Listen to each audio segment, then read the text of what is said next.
I'm sorry, but none of this seems real. Like, at all. You've probably heard by now.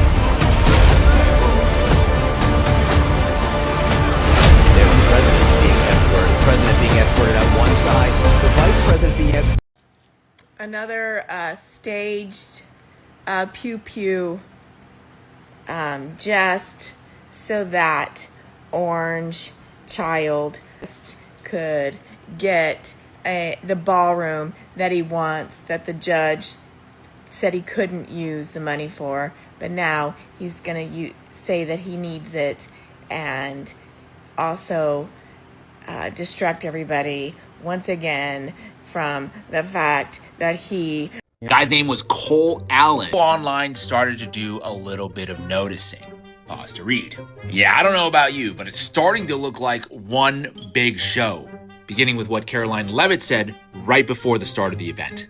It'll be funny. It'll be entertaining. There will be some shots fired tonight in the room. This, by the way, is Trump's first time attending the White House Correspondents' Dinner as president, and CNN ran this article a few hours before saying to expect. Yeah, I've been in this room on the air live twice now when somebody tried to kill the president. I mean, it's pretty obvious that's what this guy. Yes, we just came across this. Alan Spew, anti-Christian and anti-Trump rally on his social media account, said he wanted to target the Trump in his manifestos, according to CBS News. According to Alan's sister, he sent the manifestos to his family before the incident.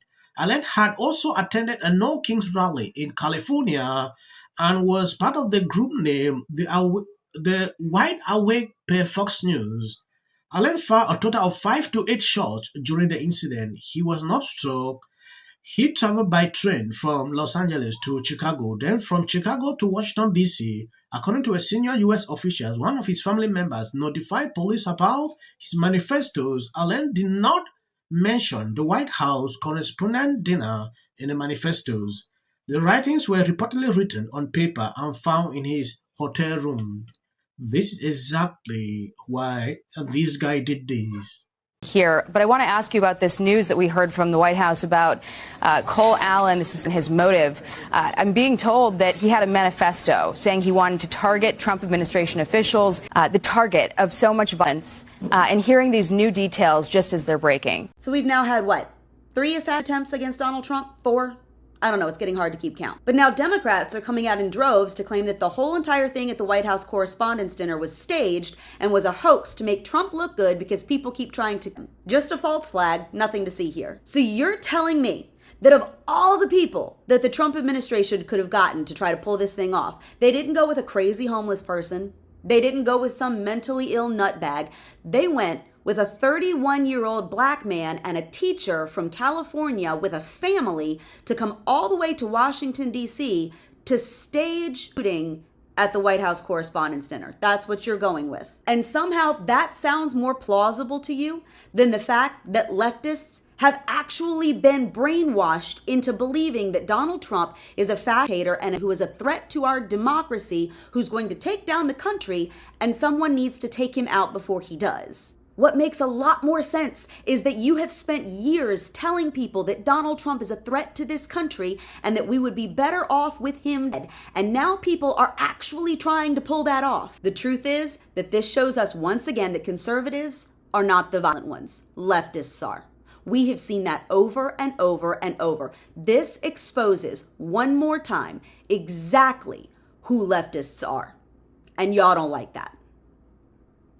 We have some news right now. We're getting more information about Kash Patel during last night's White House Correspondents' meeting, along with the reaction about how the right is now actively blaming the left and demanding the building of a ballroom almost in unison less than 24 hours after. It's a pretty stunning description from the New York Times. RFK Jr. and his wife came out and were ushered into the elevator. Then Janine Pirro emerged.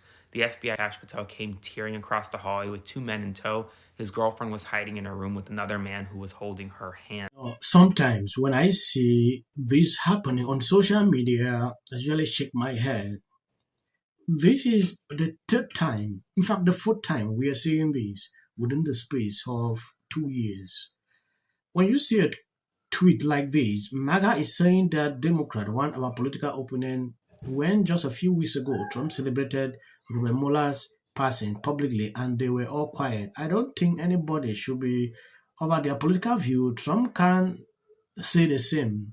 You know, when you look at a tweet like this, still struggling to justify this kind of reality they put out every day, it is extremely concerning. Don't y'all see that God is protecting the president?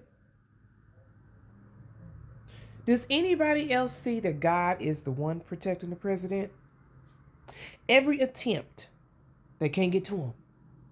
How many times are they going to put his life in danger to try to resuscitate or revive his popularity? It seems like every single time he starts dipping in the polls or he becomes stagnant or is getting exposed for what he did to kids, all of a sudden some whack shows up out of nowhere. And this time at the White House Correspondents' Dinner.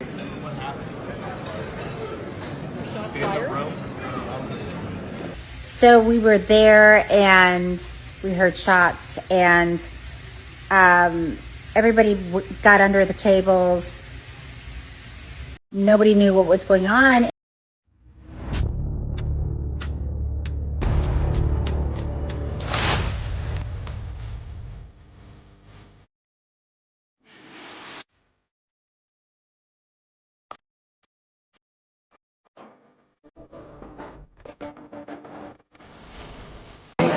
Inside, they started up. All of a sudden, it just started getting noisy. Tables getting flipped over, guys running in with guns, and they were screaming, "Get down!" I've seen this play out every time, and it is reaching a certain level. People need to sit and rethink what they put out on social media.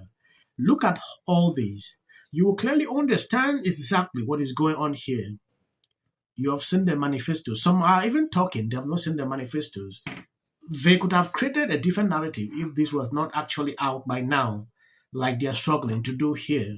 Imagine this guy would just travel from this distance, from Chicago to this, just to come and stage with Trump, to make Trump look good, or to boost up his polls, like they are saying. Is it not insane? You know, when I see people repeating these talking points every time, it gets me irritated. Like, what is this? This guy was targeting his Trump officials, everybody. Imagine if he had the opportunity to step in that door, what could have happened? You know, at some point, people need to realize what is happening. It gets crazy every time when things like this happen. The blame game stand. But this is not even something that we should be talking about blame game, because it is very clear the motive is there. And I'm very happy that this guy is alive, so that I should be able to really, interrogate him to know what is happening. I know a lot of people are going to come out with ridiculous videos spewing conspiracies everywhere on social media on this topic. He fucking staged this to get his goddamn ballroom, and he's ready to rumble. I will tell you, this speech tonight will be classic Donald J. Trump. It'll be funny. It'll be entertaining. There will be some shots fired tonight. Do we not look like it? Like, we need to work out a number before. Journalism has never had more access to the leader of the free world than they have right now. Everybody in that room, as was noted by the press secretary, has his cell phone number, and lo and behold, he answers their calls. I couldn't agree more with you, Van, and also anybody who attempts to rationalize it. You know, I think in the wake of some of these things, you get people who are saying, well, you could see how someone might feel a certain... No. But, the president traditionally, this is why Trump, a lot of people say this is why he ran for president in the first place, because he was at the one where Obama just tore him a new asshole from the podium, and now he's going to get a chance. Security officers, some of them climbing over the chairs in order to get through this room. After shots were fired at the correspondence. Made America great again, and you've made comedy great again. And continue to update you. I'm going to end here. Thank you for watching. Please hit the video and share out. As of the social clips at the end, that is for the white algorithm. You can always keep Eric Holder on that. Not that many. But right now, they are under threat. I think is damaging to Congress. Gerrymandering and ensure that in the midterms. And we're counting on you to help in. Good evening to you. Plus creating a lot more chaos. Celebrating the win in yesterday's redistricting. It's going to lose their congressional representation. How do you think? Minutes until the First Lady brought them back with her surprise statement last week. How does this benefit? I'm an actor. I'm an actor. Creative content. Why are you not looking forward to the White House fight? Well, it's kind of a gimmick. I have 300.